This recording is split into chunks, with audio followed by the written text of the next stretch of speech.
Christy, thank you, and good afternoon, everyone. Unfortunately and sadly, Dr. Strang and I have to announce 4 more deaths in our province due to COVID-19. We want to extend our deepest condolences and sympathies to the families and let them know as they are dealing with this issue, we as a province are struggling with their loss as well, and let them know they are not alone. Dr. Strang. Thank you, Premier. Again, yes, we have to, unfortunately, we have to announce 4 additional deaths due to COVID-19 today. 3 residents at Northwood in Halifax, as well as a resident in Harbourstone Long-Term Care Facility in Sydney, who has also passed away. Like the Premier, I'd like to offer my sympathies and condolences to each of these families as you struggle with this loss. We now have 16 Nova Scotians in total who have died as a result of COVID-19. Today, I'm also announcing 55 new cases of COVID-19, bringing the total number of confirmed cases in Nova Scotia to 827.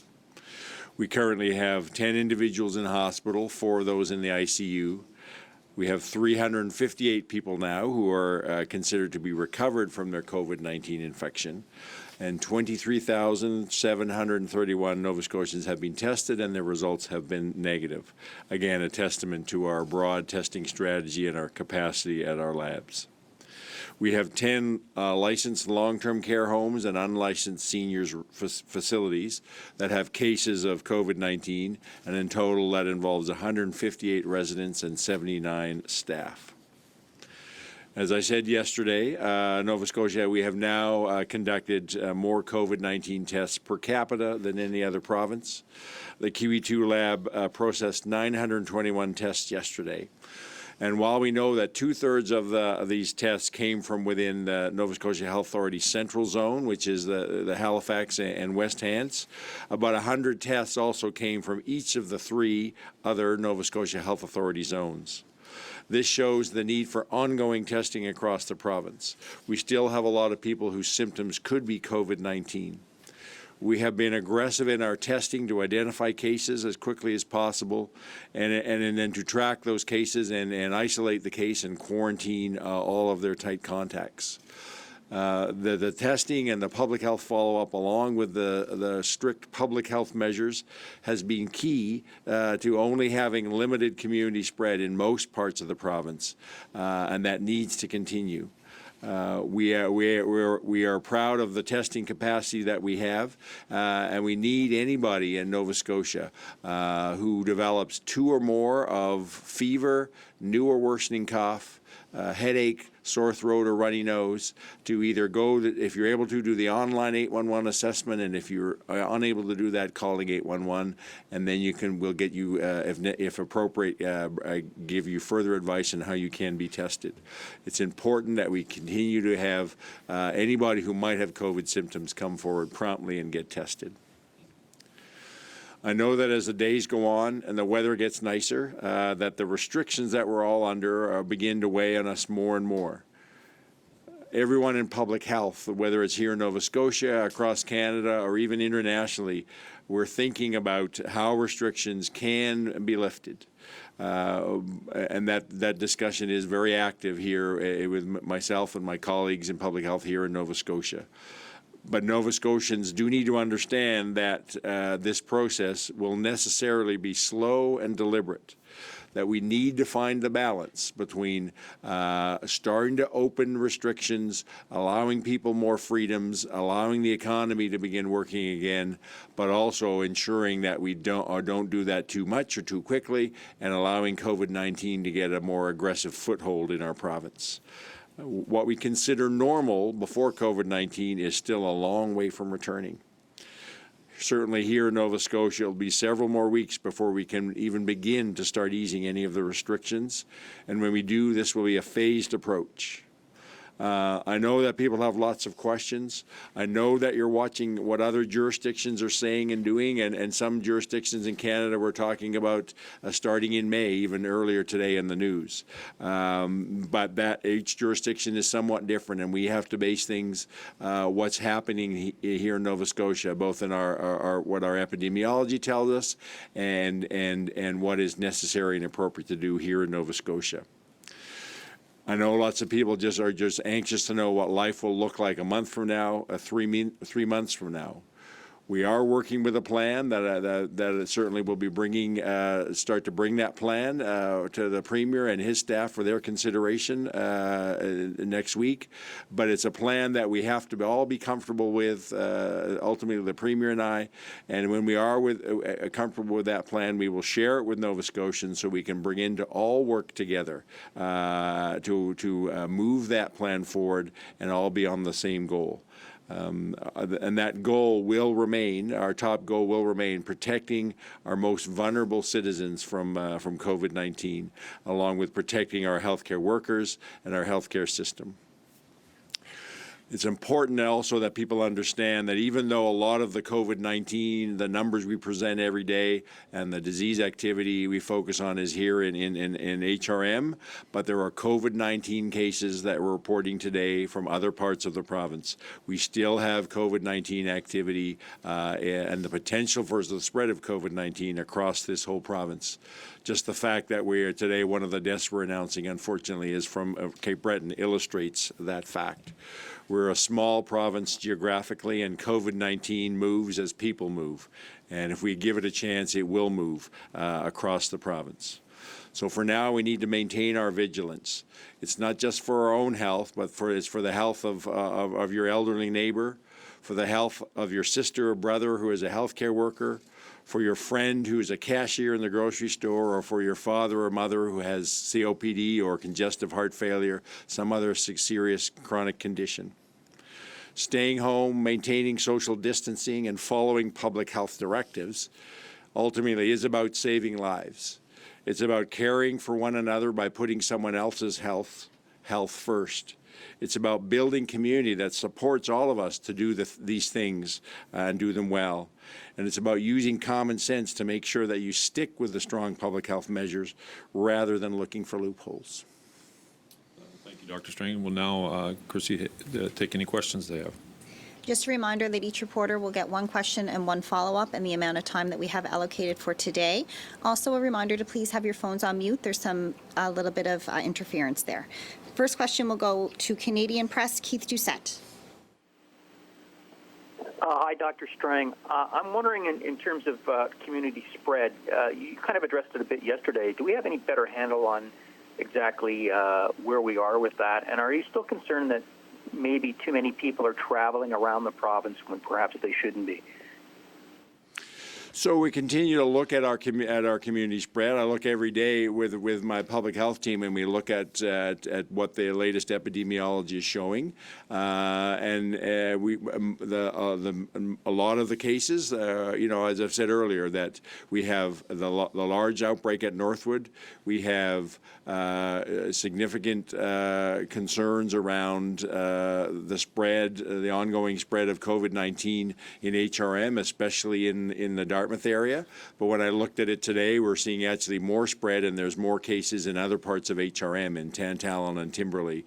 So we're no means out of the woods yet, and we do have some other cases occurring in other parts of the province.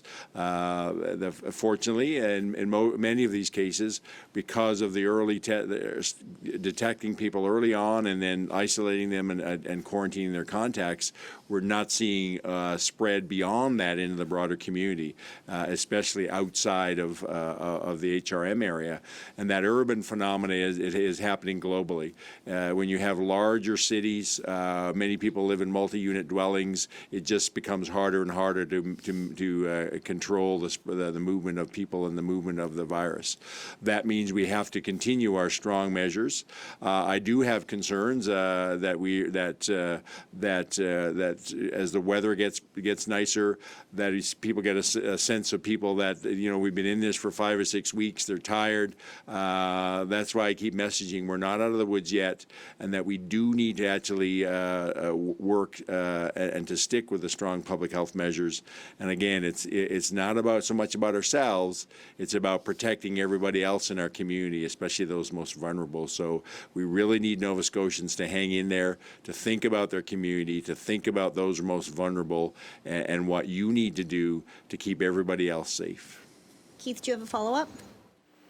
Yeah, in terms of the outbreak in long-term care homes, as the numbers have shown, it seems to have mainly hit the Northwood facility, but now we do have evidence of in other facilities as well. But I'm wondering why there hasn't been a bigger outbreak in some of the other homes. Is something being different from home to home in terms of the response, or is it just a matter of size? I think some of it's a matter of the size of the facility, but certainly, as I've said earlier, and I've reviewed this in detail with colleagues who are on the ground at Northwood. Northwood just happened to be hit with a number of unfortunate circumstances where they had multiple introductions of the virus, unintended by staff who were asymptomatic or didn't really realize they were sick. And unfortunately, some of the staff, their job took them widely throughout the facility, as opposed to many healthcare workers work on a single floor or a unit. Just an unfortunate set of circumstances. And then because of the 1 to 2 week incubation of this virus, it was allowed to continue to spread, or it continued to spread throughout the facility before the first cases even became identified. So by the time the outbreak was recognized and the control measures were starting to be put in place, the virus had already spread widely through this facility. It's just again, those are unfortunate circumstances. And the flip side of that is that fortunately we haven't had the same circumstance. Our other long-term care facility outbreaks have tended what they generate from a single healthcare worker, again, who may infect 1 or 2 residents, and we've been able to identify that because people became symptomatic very early on. Next question will go to Heidi with CTV. Hi. Just a question about Northwood and long-term care homes. New Brunswick hasn't had any deaths in long-term care homes and not as many cases. What's the difference between what they've been doing there and what we're doing here? So we're all following, there are nationally developed guidance for long-term care facilities that all of the provinces and territories are using. And our approach is very much based on what we do every year for influenza, with some modifications. So that's been used in every other province and across the country, the same general approach. I don't know in specific what New Brunswick is doing, but I certainly know that we're following in general the same approach. So I really don't have an explanation why they may not have had any deaths, but most provinces across the country that have long-term care facility outbreaks are unfortunately having deaths. Heidi, do you have a follow-up? I do, and maybe this is for the Premier. Premier, what would you say to those who say that this happening and the very thing Dr. Strang is talking about, where staff work on multiple floors, may have been prevented if the system had just had more staff to begin with and more resources to begin with before this happened? Well, if you look at the way long-term care is delivered across our province, it's not uncommon, whether it's just other floors or different wings, where people are moving through facilities, potentially because of the service they're providing, whether it's people bringing meals that would move them through different wings, or someone who may be working on one wing on a particular day and works on another a different day. Each one of those are done differently across the province. I'm sure in the aftermath of COVID-19, when we look at this, long-term care will be something that will be assessed. I know the Prime Minister has said he wants to bring it up on a call tomorrow with premiers across the country. But now we're going to continue to work with our partners to ensure that we can try to slow down this virus and then, quite frankly, move it out of our province. Can I just add that I want to be clear when I mentioned the cases that I know of, it's not because of staffing shortages that individuals were working across the facility. It was actually an entirely appropriate part of their role. One of them was providing pastoral care, and unfortunately, that is their job, to visit people throughout the whole facility. So when I use those examples of how people working across the facility, I want to be clear that it was not because of staff shortages. It was inherent and an entirely appropriate part of those individuals' roles to be moving across the facility. Next question will go to Mike Gorman with CBC. Thank you. Dr. Strang, given how pervasive this disease is now at Northwood, and that Northwood and everyone in it is essentially being treated as though they have the illness, how realistic is it that further spread of this and further deaths can be prevented? I mean, what measures can actually be taken to try to reduce the impact of this disease within that facility? So the main focus is, yes, we're doing what can be done with appropriate infection control, or I'll put it in a different way, infection control that is appropriate for a long-term care facility, which is people's homes, doing those measures as best we can to minimize any further spread, but knowing that the virus has widely spread already, and therefore the main focus is actually what's been done is bringing in additional supports to provide the necessary care for residents, and continuing to test, which has been ongoing, to identify people who are positive and then watch them for the development of any clinical symptoms. I think we have to recognize that even though tragically we've had a number of deaths at Northwood, they have about 140 residents who have tested positive. The vast majority of them have had mild symptoms and remain well, and we've had a number now, and a number more coming in the next few days, who their infection will be resolved, and we're able to then move them to the temporary long-term care facility. So I don't at all mean to diminish the serious nature of COVID-19, but for many people, even the frail elderly in Northwood, they are able to, with appropriate health supports, to battle off this infection and to recover. So a key focus of our work now at Northwood is actually bringing in the additional supports so people can get the level of care necessary to help them recover from this infection, if at all possible. Mike, do you have a follow-up? Yeah, thank you. Thanks, Dr. Strang. Today, the majority of new cases you announced actually are not connected to long-term care homes. And I wonder if you could elaborate a little bit on whether or not these new cases are related to the hotspot areas you've previously talked about, Enfield and the Prestons, or if you're seeing spikes in other parts of the province. And regardless, I wonder if you could provide an update on how things are going in those hotspots you've previously identified, please. So we're not seeing any other spikes. We still have a number of the cases. It's about I don't have the exact numbers in front of me, but about 12 to 15 of the cases are in the Dartmouth east areas, and then we have sporadic cases in a number of other we look at cases by community cluster in a number of other communities in HRM. Some more today that are not on the Dartmouth side, and that's concerning. So we need to follow this very carefully. We are in the process of building increased testing capacity in other communities in Dartmouth to move as fast as we can to identify new cases and as I said, in the critically important work. For COVID-19, all of the support is supportive. Even people who are extremely ill, we do not have any definitive drug treatments at this point. So it's providing, making sure people are hydrated with fluids by intravenous, if possible, helping them keep eating, watching out for any signs of secondary, infection like a bacterial pneumonia. If they need supplemental oxygen, one of the things that Northwood has the capacity to do is actually to bring in not ventilators but other equipment that can actually supplement and provide additional oxygen to residents. And so it's that higher level of but still supportive care that has been as necessary has been applied in Northwood. But again, many of the residents are actually have mild symptoms and they don't progress to any great extent. And fortunately, they're able to not require much additional care and are recovering. Alicia, do you have a follow-up? Yeah, this is just in regards to testing, specifically at Northwood. I know that you guys were testing everybody at the facility, and you were expecting the number of cases there to continue to rise.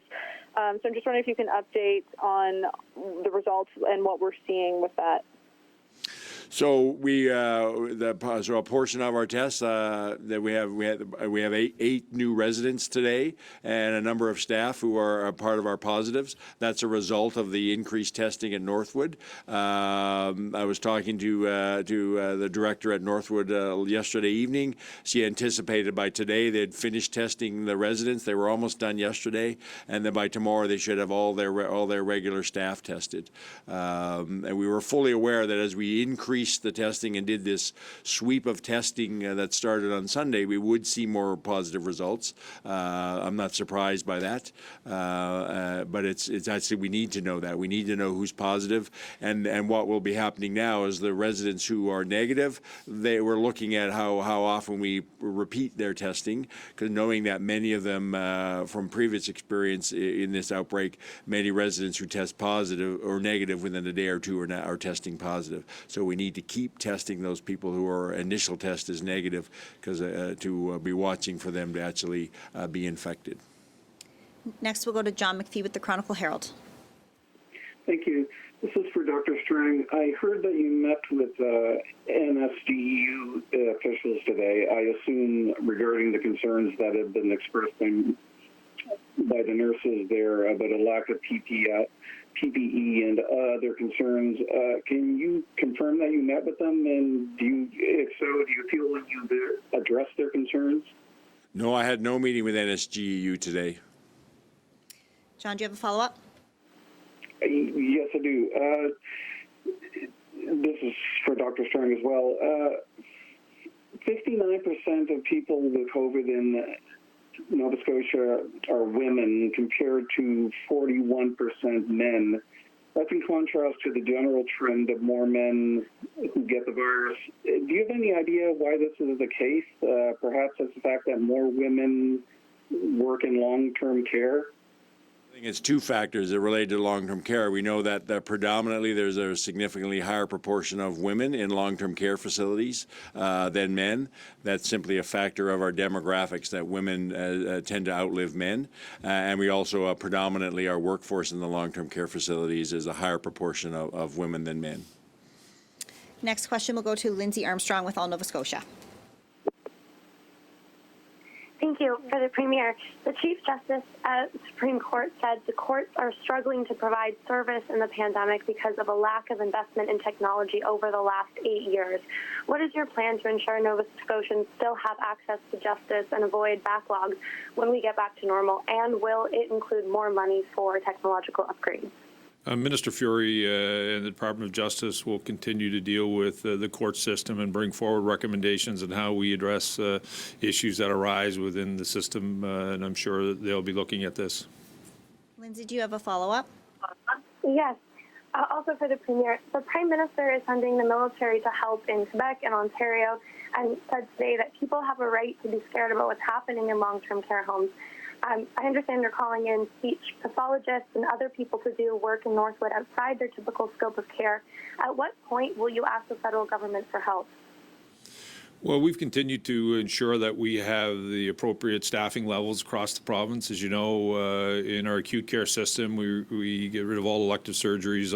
We were down in capacity about 30%. We then had a COVID unit at the infirmary, which we moved over into Northwood. We continue to provide support from all of our sister organizations. Again, I want to say thank you. to a number of the union leaders who have been proactive, been supportive, and their members, quite frankly, who have been very helpful when it comes to deal with this issue. But Dr. Strang, I don't know whether you have anything you want to add.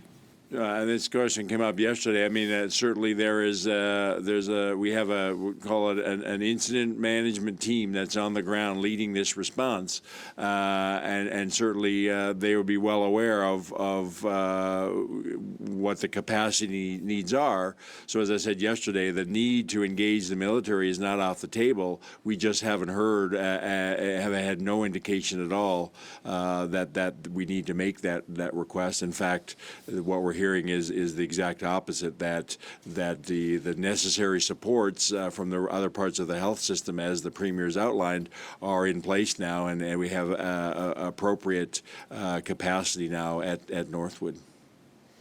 Next, we'll go to Paul with Radio Canada.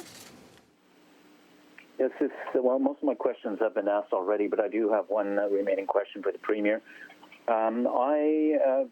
A few weeks ago, you were extremely frustrated about people not maintaining social distancing.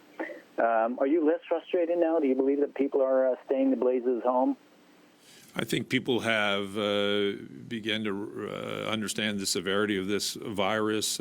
People are across the province are finding unique ways to self-isolate with their families. We see communities holding each other to account when we go across the province. We're coming into another weekend, obviously. I'd be kidding you if I told you I'm not worried about the fact that that the public gatherings and the more communal gatherings happen a lot on the weekends around our province. We know there are some pockets where there's still activity happening, but I think by now people have seen many examples of how quickly this virus can spread. We now know you may be asymptomatic and still be able to spread it. We know there are lots of, particularly people who have minor symptoms who are out working in the community who could be spreading it. That's why more than ever we need to continue to follow the public health protocols. We both, Dr. Strang and I both, want to be in a position where we're starting to lift some of these restrictions in our province, but that's only going to happen, and it can only happen if we all start following the public health, keep following the public health protocols, and we see the positive trends and signs. So while I'm grateful for those Nova Scotians that have continued to follow that, we all need to be vigilant to make sure we continue to follow the public health protocols. Paul, you have a follow-up? No, thank you. Next, we'll go to Greg Mercer with the Globe and Mail. This question would be for the Premier, and it's actually about the shootings on the weekend. Many Nova Scotians want to know why the emergency alert system wasn't used in the weekend rampage. They believe lives could have been saved if it was. I'd like to know if the Premier shares their concerns, and does he accept the RCMP's explanation for why that system was not used?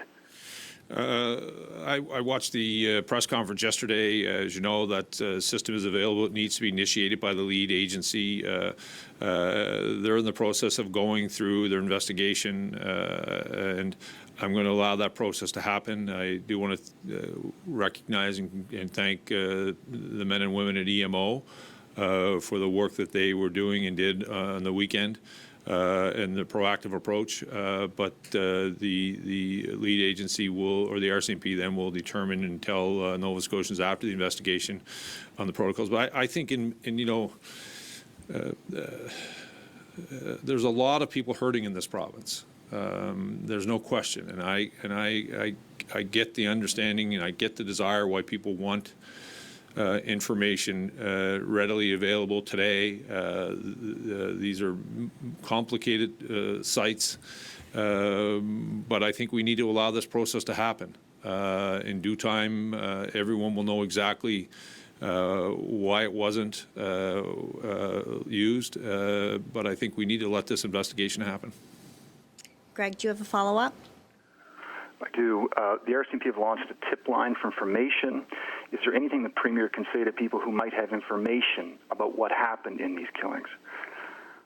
Like I would on any crime, if you have any indication, any bit of information, call it. Let the law enforcement agency determine whether how valuable it is or not. We have we have a family suffering. We have communities suffering. Our province is suffering, quite frankly, through the violent tragedy that hit our province last weekend. And if there's a single Nova Scotian or anyone who thinks they may have some bit of information that may be valuable, please call that tip line and let the law enforcement agency determine whether or not it has value. Next question will go to Sarah White with the Aurora newspaper. Good afternoon, Dr. Strang. In the course of preparing for COVID-19 response, military medical personnel at bases around the province have withdrawn personnel who also work in regional health authority facilities. Can you talk about any impact that's had on operations and procedures over the past few weeks, or has it been accounted for in overall rescheduling? So that's a level of detail that's better ask that question to the Nova Scotia Health Authority. I've not been made aware that the withdrawal of military personnel from our community hospitals has had any substantive impact. Sarah, do you have a follow-up? Sure. Mr. Premier, you mentioned the partnerships with other health organizations and the unions. Does it reassure you to know that the military bases in your province and region are standing up their local response forces, 14 wings set up last week? They have your back. They're ready. So very early on, I reached out to Atlantic Command to get an assessment what would happen. Listen, I'm grateful for all three branches of the Canadian Armed Forces that are in our province who continue to, first of all, continue to help build communities from one end to the other. But quite frankly, whenever our province is facing challenges, we know that we have a friend in the Canadian military who come to our rescue. They did it during the most recent storm we had from all across the region. And I know they will here if required. You know, we as a province are very fortunate when you look across the Federation for the number of men and women in the Canadian Armed Forces who call this place their home for work, and when they retire, they come back here to live and help continue to build our communities. So yes, I'm very grateful and reassured that we have the level of support we do from the Canadian Armed Forces. Next question will go to Bill Martin with 6 Rivers News. Thank you. With all the deaths to date in Nova Scotia coming in our senior population, there's a sense growing very clearly among younger people that they don't have to worry. Dr. Strang, there's nothing we can say about the numbers in Nova Scotia to date, but could you offer some statistics by age group, perhaps even in a separate press release, that would underscore the danger is very real for everyone? So I don't have any statistics in front of me, but we certainly know that if you look at this from the overall, from an international perspective, that while people who are over 65, people with chronic illness have a higher risk of severe disease, it's only very young people, children, that really appear to have really no or minimal risk of severe disease. Even teenagers, young adults, there certainly are cases that there is some level of risk of severe disease, even dying in younger adults, previously healthy young adults. Those are certainly happening.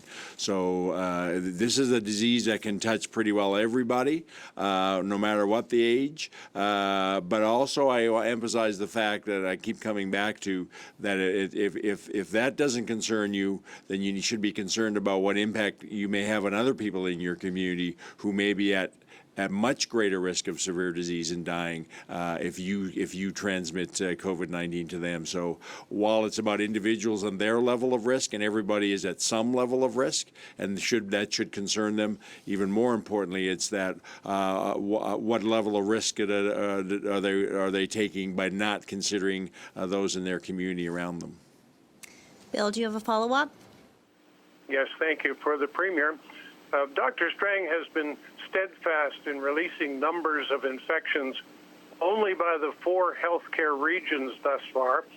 But last Friday, and again on this past Monday, the MLA for Cumberland North issued a press statement saying that she had good news, that Cumberland County had not a single case in the county.